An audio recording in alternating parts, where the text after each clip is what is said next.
Boa noite a todos. Uma vez mais, podemos assim dizer que somos agraciados por podermos estar aqui, nesse local, estudando o Evangelho de Jesus. Em todo local que nós estivermos pensando em Jesus, esse local é agraciado. Seja o templo católico, evangélico, um templo religioso, o rótulo nada diz. O que vale é o conteúdo. Então somos felizes, podemos assim dizer. E é por causa dessa colocação que nós hoje vamos tratar de um ponto que Jesus se preocupou muito há 20 e tantos séculos, porque as dores daquela época não são diferentes das dores de hoje. A época, o Império Romano destroçava tudo, era o Todo-Poderoso. A época, bem sabemos pela história, e a história hoje se repete no mundo, é humano destruindo humano, por questões de somenos importância, questões vis, mas como hoje, na introdução, naquela Câmara de Paz que acabamos de sair, eu trouxe um versículo de Mateus, que diz o seguinte: é necessário que haja o escândalo, mas ai daquele que o praticar. É necessário o escândalo, mas ai daquele que o prejudicar. Mas não é esta a reflexão da noite. A reflexão da noite prender-se-á naquilo que Jesus disse há 2000 anos, quando os corações humanos também estavam como estão hoje, dores, dúvidas, dificuldades, não sabendo o que vai acontecer amanhã.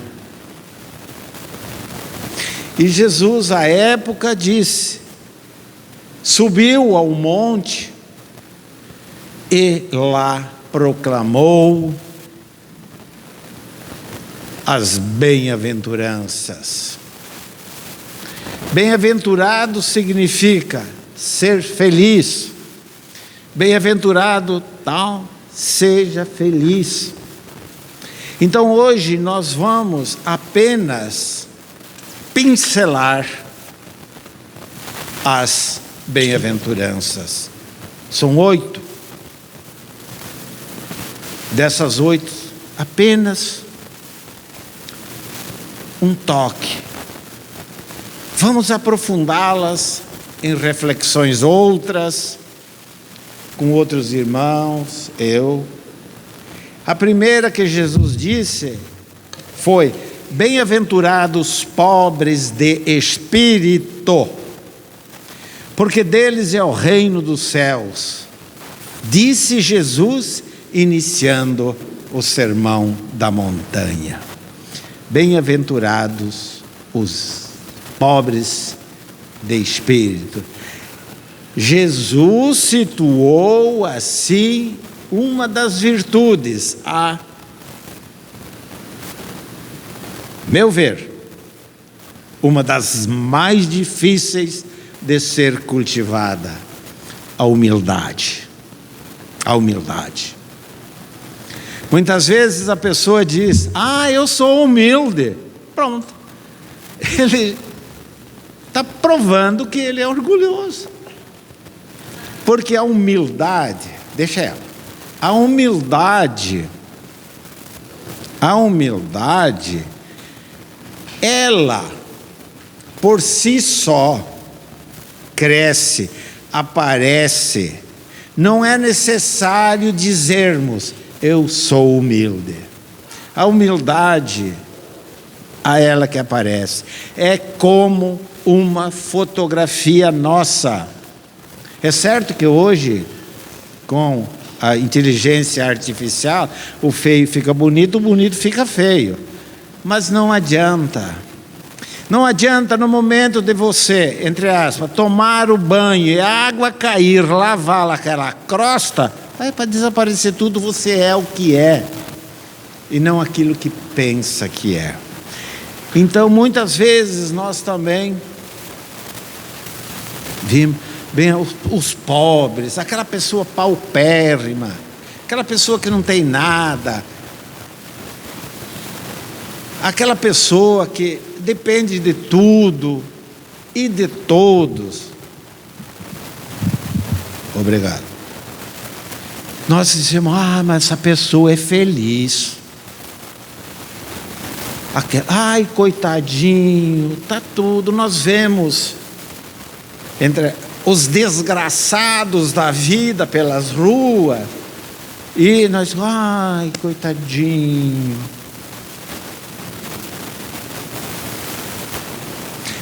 Mas eu faço uma pergunta: sabei qual espírito ali está?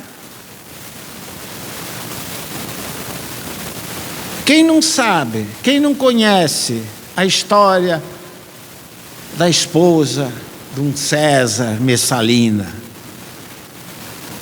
Quem conhecemos? Pouco tempo depois, ela reencarnou. Isso está nas obras. Ela reencarnou. Ela estava vivendo num estábulo, numa cocheira, onde os animais, nós bem sabemos o que acontece lá. Quem sabe um pouco da história, sabe quem foi Messalina. Então nós não precisamos termos aquilo que nós falamos aí fora, dó das pessoas. Não, nós temos que ter respeito à pessoa, o sentimento de compreensão com essa pessoa, porque cada um está colhendo hoje aquilo que plantou ontem. Ninguém irá colher hoje aquilo que não semeou ontem. Planta-se milho, colhe-se milho. Planta-se soja, é soja, não vai colher arroz. E assim somos nós. Então, bem-aventurados os pobres de espírito, são aquelas pessoas humildes. Como é que nós vamos conhecer uma pessoa humilde? Como?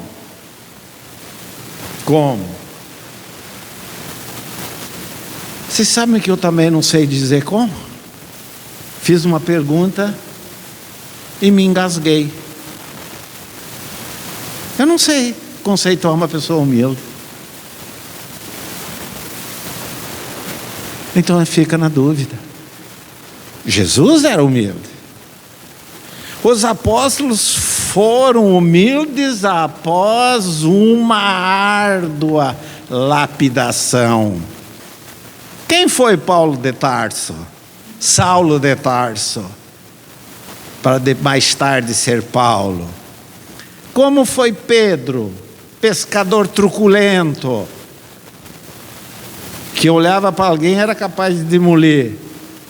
Mas, como diz o nosso amigo Paulo, que deve estar por aí, e ele gosta muito dessa lição, caindo em si. Então um dia ele caiu em si também. E os discípulos? Então a humildade, meus irmãos, é difícil de ser conceituada. Temos exemplos de pessoas humildes, aquelas pessoas que vivem o amor, praticam. Porque falar sobre o amor é uma coisa maravilhosa, mas vivenciar o amor já é um pouquinho difícil. E nós somos felizes porque nós estamos hoje ouvindo falar sobre o amor. Mais um. Bem-aventurados os mansos. Desde o início das civilizações, a violência foi e continua sendo meio utilizado pelos homens para o domínio deste mundo, inclusive dos seres que o habitam. Meus irmãos, não é crível. Não tem como compreender, entender essa sanha, essa loucura do ser humano, essa loucura desvairada do ser humano em busca de poder, em busca daquilo que não faz jus. Meus irmãos, tanto na questão, principalmente na questão material, não mexamos naquilo que Deus criou. Por exemplo, no campo da economia estão os gananciosos sem escrúpulos.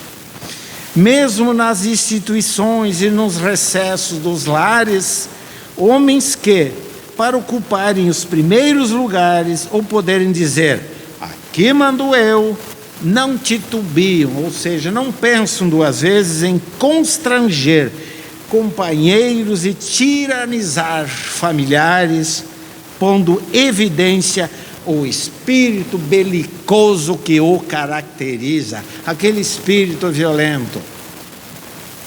Nunca se viu tanta violência. E aqui abro um parênteses às mulheres.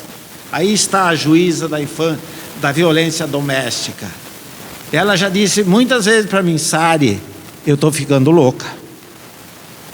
Eu não aguento mais. Porque são tantas as atrocidades, as violências, que a gente diz assim, meu Deus do céu, hoje acontecendo isso.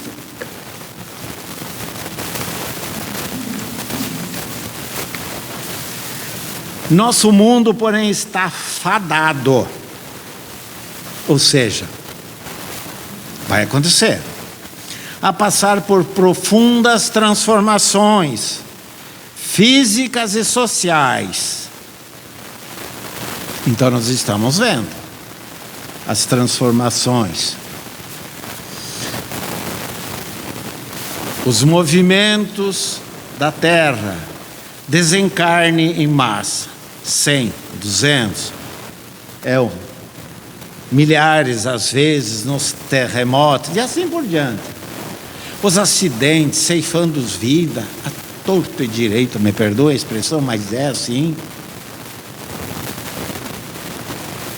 Transformações físicas, transformações sociais. Será que estamos transformando? Como está a nossa sociedade? Como vive a nossa sociedade? Muitas vezes, nem tudo está perdido, mas muitas vezes vive-se, como eu tenho dito muitas vezes, e já falei para essa criatura, um vazio existencial. Passa-se muitas vezes horas e horas nas maiores alegrias, para no dia seguinte chorar. Não chora. Não chora. Por quê? Esse é o termo. Se entopem de remédios, ansiolíticos e outros mais, para congelar o corpo, quando o espírito se regala de onde estava ontem. Meus irmãos, essa colocação da parte aqui é certa. Ponto. Um processo de expurgo e seleção se acha em curso, devendo intensificar-se cada vez mais. O que é um processo de expurgo? Espíritos, nós encarnados, né? Quando o espírito está encarnado, é alma. Quando nós desencarnamos, é espírito. Então, aqui na Terra, se nós não cumprirmos com as nossas obrigações, nós vamos ser retirados do planeta Terra e vamos ser exilados, todo mundo sabe o que significa, para planetas outros, bem mais difíceis que o planeta Terra, que é de provas e expiações. E nós já achamos duro aqui, né? E é por isso que nós hoje vemos desencarne em massa. Porque hoje tanto jovem perdem a vida, tanto assassinato de jovens. Porque Deus assim permite, Jesus assim permite. Meus irmãos, essa é notícia de fonte espiritual. Essas mortes ou desencarne que ocorrem desses jovens é justamente para que eles não mais não consigam trazer para si mais dívidas. Abreviam. Você tem um tempo de 40 anos de uma reencarnação, aos 19, 20 é retirado e vai para o planeta. Olha, meus irmãos, é o que Jesus falou: choro e ranger de dentes. Onde planetas desse naipe não vê uma réstia de sol. Eu vou trazer uma notícia aqui espiritual também, de obras. As pessoas que gostam da noite, trocam o dia pela noite, vão para esses planetas, não vão ver sol. Quantos séculos, quantos anos, bom, aí é a Deus. Então não vale a pena. Nós reencarnamos, meus irmãos, com um objetivo: ascender espiritualmente. Nós reencarnamos para pagar dívidas de amor, débitos que deixamos ontem. Ou vocês acham que nós, ao casarmos com a esposa terrível, ou um esposo terrível, é por acaso? Não é não. Não é não. Você vem com essa criatura que te perturba de manhã, de tarde, de noite, para que você aprenda tudo aquilo que você fez para ela. Porque Jesus mesmo disse: cada um segundo suas obras. E cada um vai colher o que plantou, semeou. Eu sempre brinco. E o Evangelho também é alegria, principalmente. Muita gente diz assim: eu não suporto mais. Isso um homem falou: eu não suporto mais minha esposa. Mas, meu irmão, continue com ela. Mas ela faz isso, faz aquilo, faz aquele outro. Eu não aguento mais. Tudo bem. Aí, separam-se. Motivo da separação: incompatibilidade de gênio. Não tem mais amor, Mazarelo. Acabei o meu casamento. Primeiro lugar, nunca acaba aquilo que não existiu. Houve um casamento de interesses, A maioria dos casamentos de hoje, me perdoem, são desse naipe. Mas voltando ao anterior, eu lembro de um palestrante aqui, de uma pessoa maravilhosa, e não me canso de citá-lo, Dr. Ariel. Ele dizia assim: não larga a tua mulher, meu irmão, não larga. Mas como ela é terrível. Não larga, meu irmão, porque numa próxima encarnação você vai voltar com ela numa situação um pouquinho pior. Ou seja, os compromissos que você não resolveu hoje e mais um pouquinho que será crescido. Não há saída, meus irmãos. E tudo isso acontece por quê? Aquilo que Jesus disse, pela dureza de nossos corações. Qualquer senãozinho é motivo para separação. Qualquer senãozinho. Nós que fomos magistrados, estamos magistrados há 20, 30 anos, bem sabemos, trabalhamos em varas de família, e a gente sabe, cara, por que você vai... não, essa mulher é uma chata, isso, aquilo, aquele outro. Então, aguente, meu irmão. Aguenta, leva essa malinha. Leva com ela. Fica com ela. Se ela brigar, isso, aquilo, faz que eu fui acometido de uma surdez, eu não sei nada não.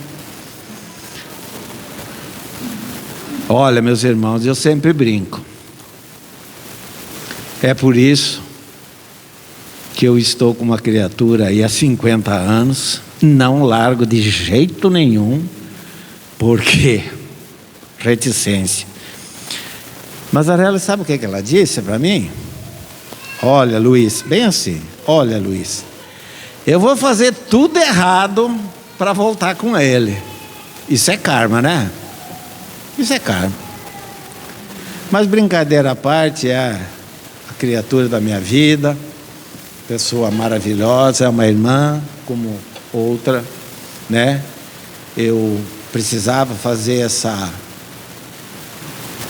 parada, porque quem tem olhos de ver deve ter visto, né? Então,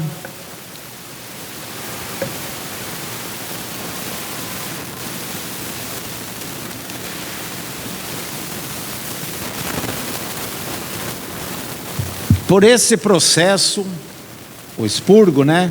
Todos quantos se não afinem com a nova ordem das coisas, a lei do amor, né? A ser estabelecida aqui na terra, sofrerão desencarnação em massa através dos eventos diversos, sendo atraídos por outros mundos, cujas condições de primativismo,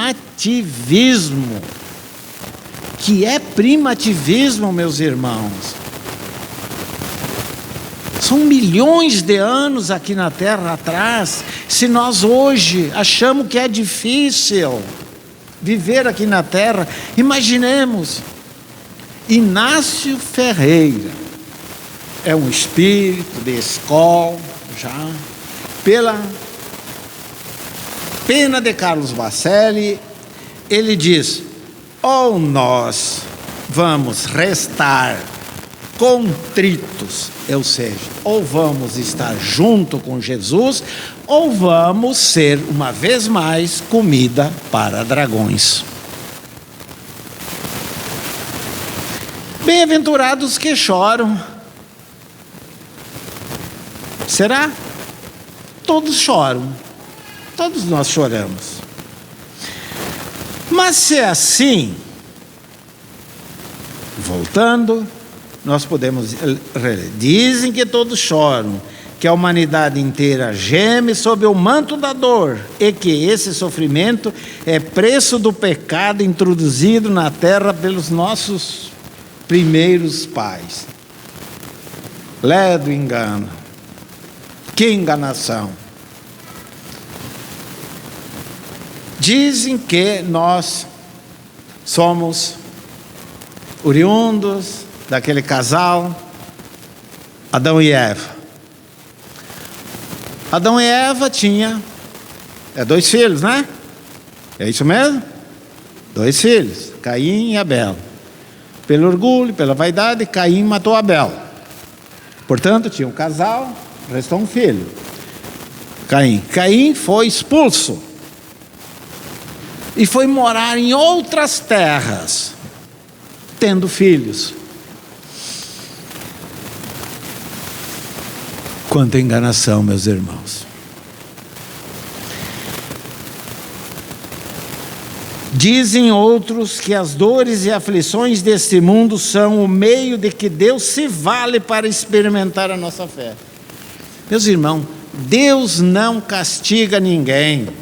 Quantas vezes nós ouvimos: ai, Deus castigou. Não, Deus não castiga ninguém. E eu tenho dito, afirmado, e Emmanuel fala, Deus também não perdoa. O que é que Deus faz para nós? Deus faculta a cada um de nós a reencarnação. A reencarnação é o verdadeiro perdão, porque com a reencarnação nós podemos pagar os nossos débitos de amor.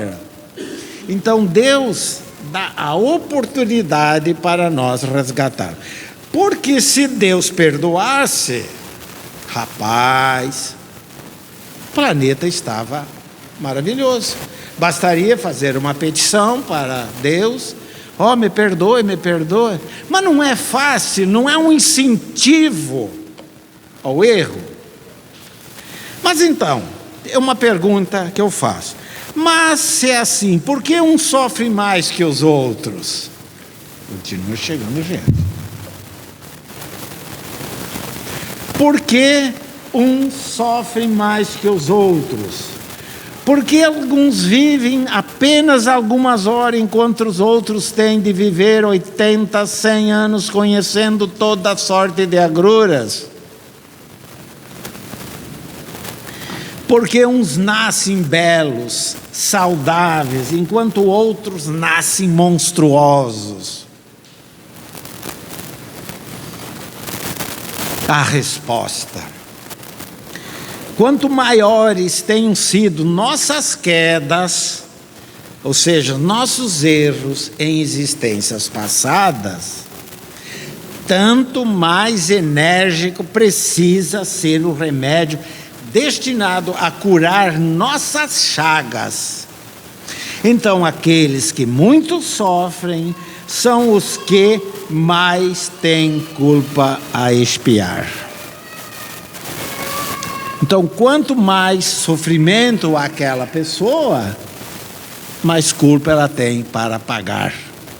Por isso que quando vimos alguém, que causa, um sentimento profundo mesmo na gente, meu Deus do céu, como é que pode, Nós vemos uma pessoa tudo quebrada, cadeira de roda, daquele jeito tudo, Todos nós bem o conhecemos.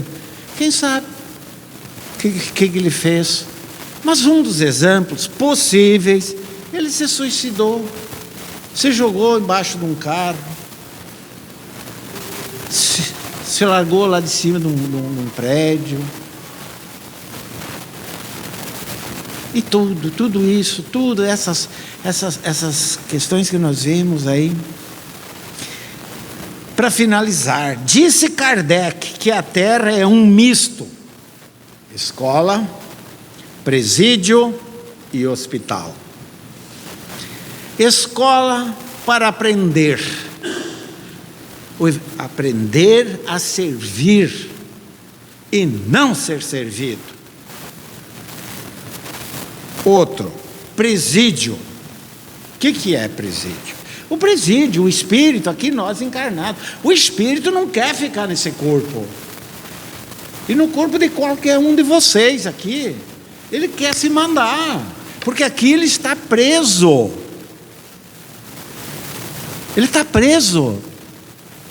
e nós só vamos sair desse corpo quando pagarmos o último ceitil, como disse Jesus. Então, quantas encarnações vamos precisar ainda para pagar nossos débitos? E com as portas da reencarnação fechada. Ou seja, a Europa não tem mais filho. Como é que está a Europa? Hoje ninguém quer mais filho, não quer ter filho. É preferível ficar trabalhando. Quando chega os 38, 39, 41 anos, aí vem o quê? Um filho autista. Vamos estudar o autismo e vamos ver a vaidade. A mulher foi criada por Deus para poucos objetivos. E a mulher hoje, às vezes, bate asas muito longe. Não todas, aquelas forçadas pela vaidade, pelo orgulho. Pagará sim um preço muito caro. Porque um casal, para finalizar, casal, eles fazem o namoro, o noivado, no mundo espiritual. Lá no mundo espiritual, com os benfeitores que avalizam a nossa reencarnação, vão dizer, por exemplo, o Sari e a Sônia vão casar, isso, aquilo, patati lá na terra, mas eles têm o compromisso de ter 4 filhos. Nós reencarnamos. Tudo isso é preparado no mundo espiritual, meus irmãos. Queiramos aceitar hoje ou não. Queiramos ou não. Eu sei que é difícil de aceitar, mas é isso mesmo. Aí nós viemos para cá. Eu não quero ter filhos porque vai me dar trabalho e eu tenho que trabalhar. A Sônia não quer ter filho porque quer ficar com o corpinho esbelto, patati, patatá, papapá. Que preço isso nós vamos pagar? É um mundo que nós temos, meus irmãos. É um mundo que nós temos. E esse é um débito que nós vamos pagar. Quem sabe, um dia, teremos uma reencarnação compulsória, ou seja, aquela obrigada, e tu vai lá para a África, e tu vai ter 5, 6, 10 crianças que tomam sopa de couro de sapato. Ou nós achamos que a África é superpopulosa porque eles querem? Então, meus irmãos, o alvará para sair desse presídio, o único juiz que poderá assinar somos nós mesmos. Somos nós. Um preso para sair do presídio precisa assinatura no alvará do magistrado. E essa assinatura somos nós que vamos, ou seja, cumprir com as nossas obrigações. Não dá para terminar o ponto, mas eu quero só uma frase dizer aqui, Ninguém se iluda com o arrependimento da última hora. O que é o arrependimento da última hora? É aquele arrependimento que vem quando o inverno chega para nós. Qual é esse inverno? A dor, uma doença incurável. E aí nós começamos a nos agarrar em Deus. Eu digo, tenho um débito terrível com o irmão Marcelo, e digo, Marcelo, eu estou arrependido, me perdoa. Não vai adiantar nada. O arrependimento não isenta ninguém de um dia pagar esse débito. Porque o débito, finalizando, eu empresto essa obra, alguém me furta, ok? Eu me arrependi, cara, para que nós limpemos essa nódoa, essa mancha no nosso espírito, são necessárias 3 coisas. Primeiro, arrependimento. Sim. Segundo, a reparação. Ou seja, me arrependi que furtei, vou ter que devolver o livro e vou ter que experimentar, passar por todas as dificuldades que a Sônia teve em ter o livro furtado dela. Então não vale a pena fazer as coisas erradas, meus irmãos. Não vale.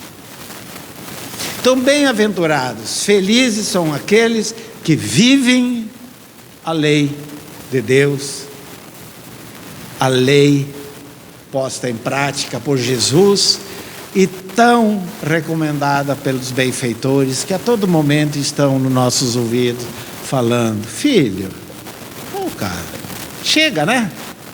Aí é uma dor,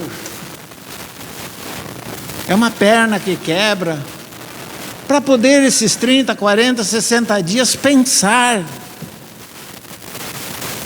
Então, meus irmãos, finalizando eu digo, vamos trilhar o caminho que Jesus nos ensinou, viver a prática do amor. Não é fácil, mas impossível não é, porque se assim fosse, Jesus teria nos orientado. Então, bem-aventurados seremos nós, se seguirmos as orientações de Jesus. Muita paz a todos e que Ele possa nos abençoar.